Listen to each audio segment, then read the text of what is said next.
Hello everyone. तर आज आहे सॅटरडे, म्हणजे यांना सुट्टी. त्यामुळे सकाळी सकाळी मी पोह्यांचा बेत केला होता. मस्तपैकी पोहे बनवले आणि पोहे बनवताना ना असा लिंबू जर याच्यामध्ये पिळला तर खूपच छान टेस्ट लागते याची. मग अशा 2 प्लेट्स तयार करून घेतले. बट वीराचे बाबा आणि वीरा मस्तपैकी झोपेत होते, त्यामुळे मी यांना इथे काही उठवलं नाही. त्यामुळे मी एकटीच गॅलरीमध्ये थोडंसं बसून पोहे खाऊन घेतले.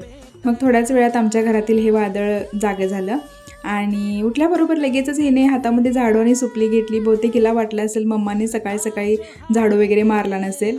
बरं असो, मग पप्पा तिला सांगत होते की इकडे झाडू मार, तिकडे झाडू मार. मग गॅलरीमध्ये उभा राहून दोघांचे विचार चालू होता की आज कुठे फिरायला जायचं. तेवढ्यात इथे यांना चहा नेऊन दिला.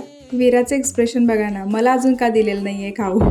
मग तिच्यासाठी मी गोड इथे शिरा बनवला होता, थोडेसे डेट्स टाकून, कारण साखर मी तिला अजून अवॉइडच केलेली आहे.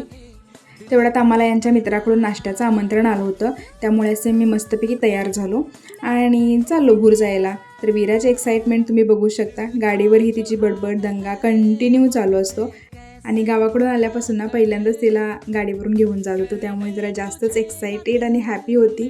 तर इथे मस्तपैकी यांनी इडली सांबार आणि चटणीचा बेत बनवला होता. मग मस्तपैकी इथे सगळ्यांनी नाश्ता करून घेतला. इडली सांबार आणि चटणी माधुरी आणि रोहित दादांनी खूपच टेस्टी बनवलं होतं. तिकडे आम्ही सगळे फ्रेंड्स लोक गप्पा गोष्टी करत बसलो होतो आणि इकडे हे दोघं फ्रेंड्स गप्पा गोष्टी करत बसले आहेत. तर यांचंही वेफरसोबत खेळणं खाणं चालू होतं. थोडा वेळ इथे स्पेंड केलं, या दोघांना मस्तपैकी इथे खेळून दिलं आणि मग आम्ही घरी यायला निघालो. घरी आल्यानंतर थोडंसं फ्रेश झालो आणि इथे आमच्या लाडूबाई मस्तपैकी झोपून गेल्या होत्या. Thank you for watching. Like, share and subscribe.